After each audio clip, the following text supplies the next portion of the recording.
بسم اللہ الرحمن الرحیم، السلام علیکم۔ میں حسین اقبال ہوں، آپ میرا یوٹیوب چینل دیکھ رہے ہیں۔ تو جناب،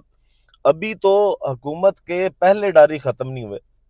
اور ایک نیا جو حکومت کو جھٹکا آیا، اور میڈیا جو ہے وہ بتا نہیں رہا، میڈیا بالکل خاموش ہے کہ حکومت کو یا پاکستان کو اب کیا کیا فیس کرنا پڑ رہا ہے۔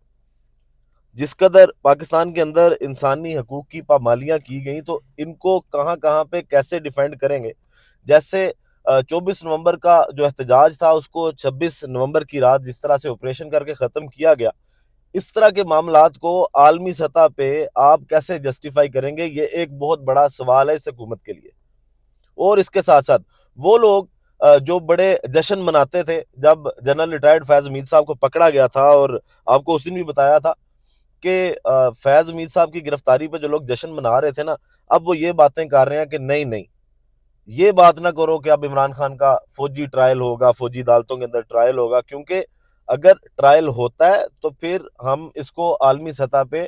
کیسے جسٹیفائی کریں گے کہ آپ نے ایک مقبول وزیر اعظم کو اٹھا کے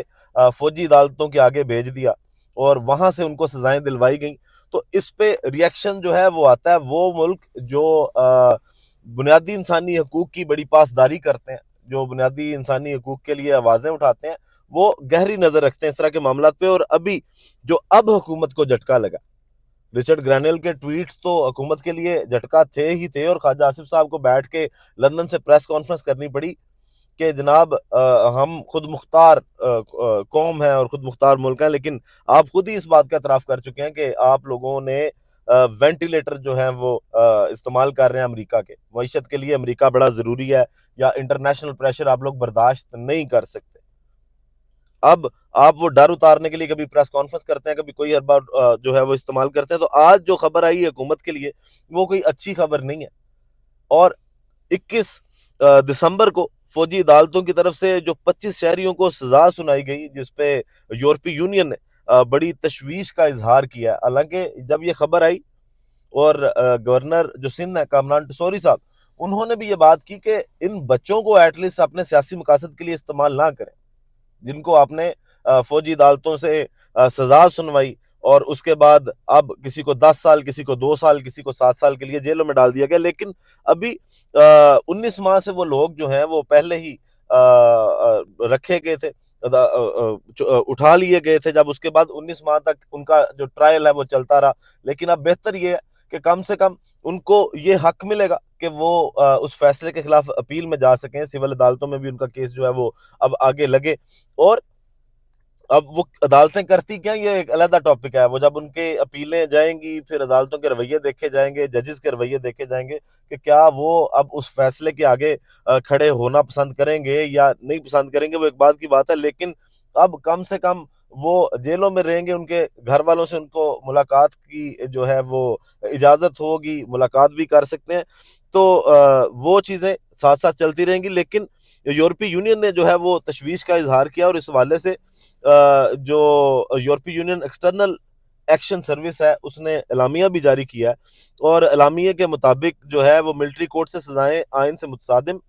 پی ٹی آئی کا جو فیصلہ ہے وہ بھی پاکستان تحریک انصاف نے اس پہ چیلنج کرنے کی جو ہے وہ اعلان کر رکھا ہے۔ اب اعلامیہ کے مطابق جناب، یورپی یونین کی نظر میں ان فیصلوں کو ان ذمہ داریوں سے متصادم سمجھا جاتا ہے جو پاکستان نے شہری اور سیاسی حقوق کے بین الاقوامی معاہدے آئی سی سی پی آر کے تحت قبول کیے ہوئے ہیں۔ جناب، یہ ایک معاہدہ ہوتا ہے، یہ ایک ایگریمنٹ ہوتا ہے، اور آپ نے یورپی یونین کے ساتھ جو ایگریمنٹ کیا ہے کہ جناب ہمارے ملک کے اندر جو انسانی یا سیاسی حقوق ہوں گے، بنیادی انسانی حقوق ہوں گے، لوگوں کو جو شہری حقوق ہیں وہ دیے جائیں گے، اس کے مطابق جو ہے وہ آپ ایگریمنٹ کرتے ہیں۔ تو یہ جناب انہوں نے کہا یہ اس کے متصادم ہے، یہ بالکل اس کے خلاف ہے۔ حکومت پاکستان نے اس کا پاس نہیں رکھا جو ایگریمنٹ انہوں نے کیا۔ یورپی یونین کے اس اعلامیے میں واضح کہا ہے کہ آئی سی سی پی آر کے آرٹیکل 14 کے مطابق ہر شخص کو عدالت میں منصفانہ اور عوامی مقدمے کی سماعت کا حق حاصل ہے، جو آزاد، غیر جانبدار اور اہل ہو اسے مناسب اور مؤثر قانونی نمائندگی کا حق حاصل ہو۔ جبکہ اس آرٹیکل میں یہ کہا گیا ہے کہ فوجداری مقدمے میں جو بھی فیصلہ دیا گیا ہے، اسے عام بھی کیا جائے، مطلب جو فیصلے کیے گئے ہیں اس کو پبلک بھی کیا جائے۔ پھر جناب یورپی یونین نے اس اعلامیہ میں مزید کہا ہے کہ یورپ کی جرنلائزڈ اسکیم آف پریفرنسز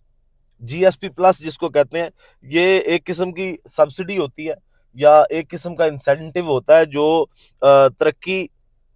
پذیر ممالک یا جن کو آپ ڈیولپنگ کنٹریز کہتے ہیں ان کو دیا جاتا ہے، اور یورپی یونین جو ہے ان کے لیے وہ ایک انسینٹیو یا کچھ سہولت ان کو کرنے کی کوشش کرتی ہے۔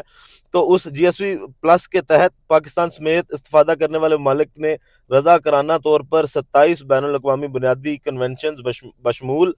آئی سی سی پی آر کو مؤثر طریقے سے نافذ کرنے پر رضامندی ظاہر کی تھی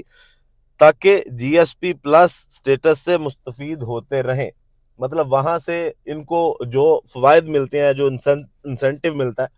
تو وہ اس سے مستفید ہوتے رہیں۔ تو جناب یہ ایک جھٹکا لگا یورپی یونین کی جانب سے اس حکومت کو، اور وہاں پہ بھی یہ بات کی گئی ہے کہ آپ جناب بنیادی انسانی حقوق کی جو پاسداری ہے وہ آپ نے نہیں کی، سویلینز کا جو آپ نے ملٹری کورٹ سے ٹرائل کروا کے ان کو سزائیں سنائی ہیں، یہ کہیں پہ بھی آپ جسٹیفائی نہیں کر پائیں گے۔ اور پاکستان تحریک انصاف تو خیر فیصلہ چیلنج کرنے کا اعلان کر چکی ہے، اور وہ بھی جو ہے وہ ساتھ ساتھ اس معاملے کو دیکھے گی۔ لیکن پھر باتیں وہی ہیں کہ جس طرح فیصل واڈا صاحب نے کہا تھا کہ جناب 10-12 دن لگیں گے، یا بلکہ 14 دسمبر انہوں نے بولا تھا کہ 14-15 دسمبر تک جو ہے وہ فیض میر صاحب کو سزا دے دی جائے گی، اور عمران خان صاحب کا بھی جو اب ملٹری ٹرائل ہے اس سے کوئی نہیں روک سکتا۔ عطا تارڑ صاحب جو ہیں ان کو بھی مبارک ہو جناب، یہ جو کچھ ہو گیا کہ آپ جس طرح وہ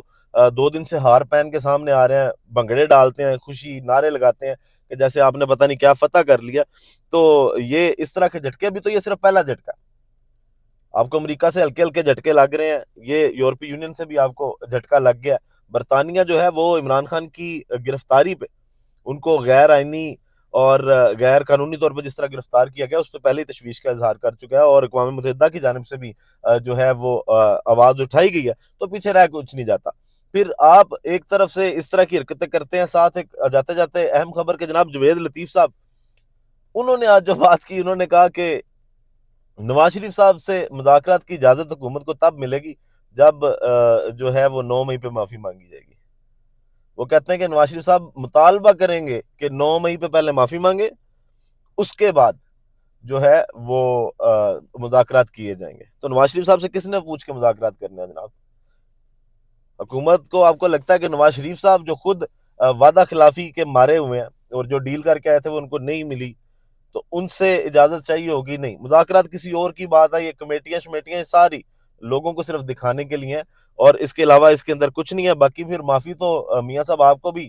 مانگنی چاہیے، کیونکہ اس وقت تک کے جو آرمی چیف تھے ان کے خلاف آپ جو نعرے لگاتے رہے، اور جیسے آپ کہتے رہے مجھے کیوں نکالا، پھر اس وقت کی اسٹیبلشمنٹ نے آپ کی بھی میڈیا پہ پابندی لگائی اور آپ کی تصویر چلانے پہ بھی پابندی لگائی، اور پھر آپ کی جو بیٹی ہیں جو اس وقت وزیر اعلیٰ پنجاب ہے مریم نواز صاحبہ، وہ جس طرح کے نعرے لگواتی نہیں،